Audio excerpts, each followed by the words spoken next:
Hey y'all, welcome back to my channel. My name is Katrina and this is Katrina Reads.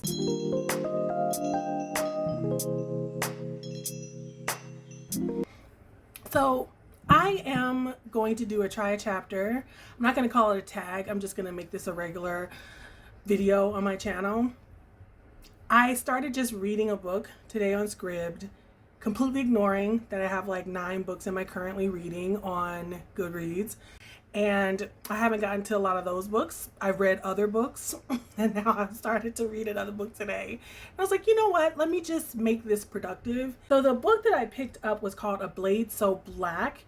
And the reason why I ended up picking it up is because I keep thinking it's this other book called Ace of Spades. It has very similar covers. And they're both beautiful. They both have a splash of red in the back and a black person in the front. But one book is not out yet, and I keep trying to like buy it. I keep going and trying to order it. It's not there. So the one that is out is on Scribd, and so I've already read a chapter of this one, and I'm definitely gonna put it in my. I've already added it to my TBR. It's A Blade So Black by L.L. McKinney. It came out in 2018. I wonder if it's called The Nightmare Verse. Oh, there's 4 books. Oh, this is awesome.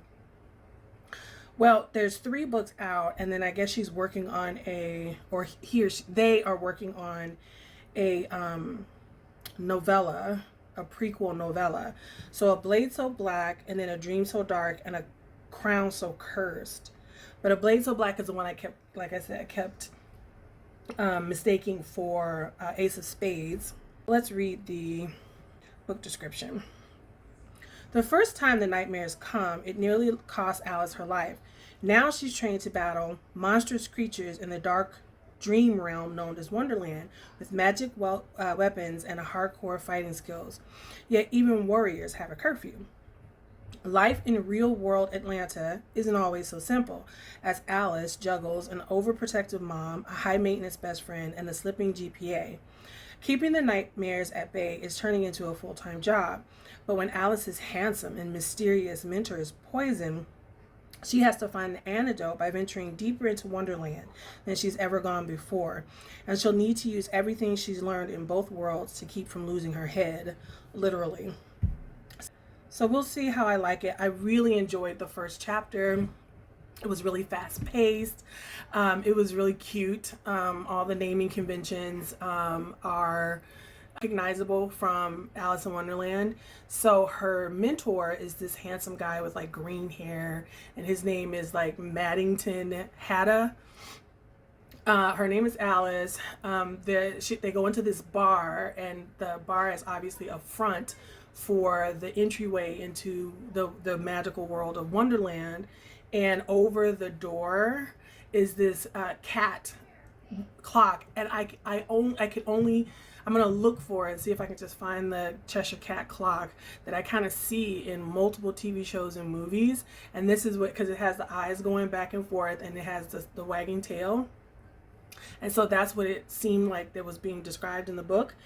The book starts off action-packed. The girl she leaves a funeral and is running in the rain. It's really cinematic, and then this like half human, half dog beast or something, this monstrous dog thing chases after her, and then Maddington Hatta, I think is his name, kills the beast, and he doesn't realize she can see him, and then it goes from there. So the next book I'm going to listen to the audiobook, and it's called The Yellow Wife. I am nervous about trying this book because Ashley from Bookish Realm, she read it and talked about how the cover of the book, actually a couple of people in the live that I watched with her, they talk about how Black books will kind of trick you, like the cover will look so beautiful and then it'll be hiding like this painful, horrible, terrifying book. And so it's like, I'm gonna go ahead and read this. I'm gonna go ahead and read the prophets. I don't know. I don't know. I have to figure out my issues when it comes to pain, black pain, and reading it. But this book apparently just totally tore her up. And I'm gonna read the first chapter and see, but the cover, as you can see, is really beautiful. But I have been forewarned that this is going to be a heart-wrenching read.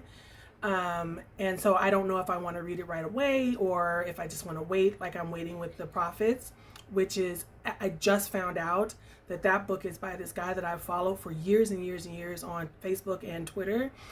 He's son of Baldwin online, and I've followed him and listened to him and learned from him for years and years and years. And come to find out, he's Robert Jones, who wrote this book.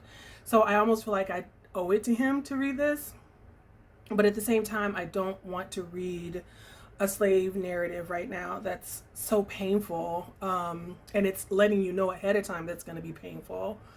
So, but it's coming from a different point of view, so I don't know. But this is not about The Prophets. This is about The Yellow Wife. I will listen to the first chapter, and get back to you. So I just finished chapter 1 of The Yellow Wife by Sadika Johnson.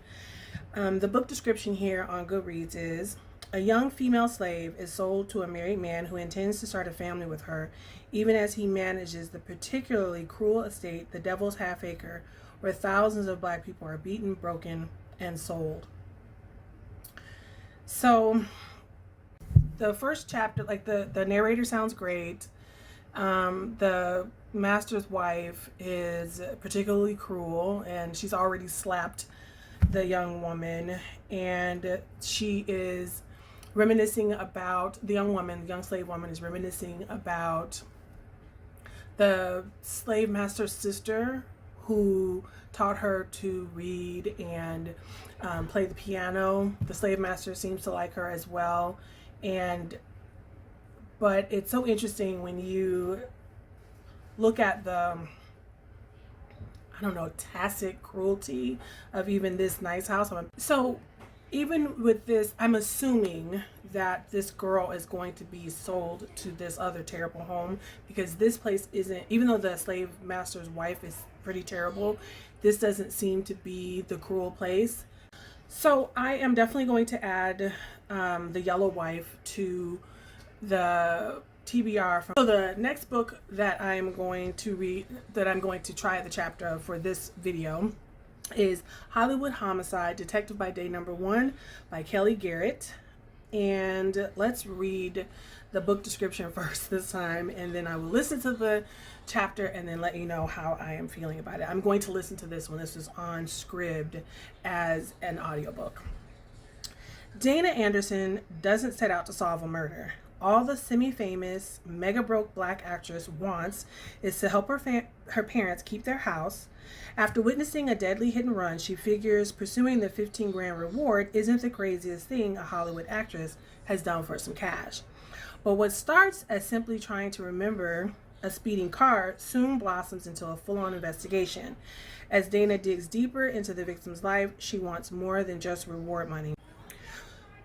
She's determined to find the poor woman's killer too. When she connects the accident to a notorious Hollywood crime spree, Dana chases down leads at paparazzi hotspots, celeb homes, and movie premieres. She loves every second until someone tries to kill her, and there are no second takes in real life. Time for me to listen to the first chapter of Hollywood Homicide. Okay, so that was a very short chapter. It was only 16 minutes. It's cutesy. It reads like a cozy mystery, and so I'm going to enjoy it. And so it'd be definitely something to read, like I said, around, like couching it around The Yellow Wife. So all three of these books are definitely a go. Let's see. I had a blade, so black. Let's put a knife as the emoji if you've gotten to this part of the video. And thank you so much for liking and subscribing, ringing that bell so you can see any other video that I put out. Be easy on yourself, and I'll see you next time. Bye.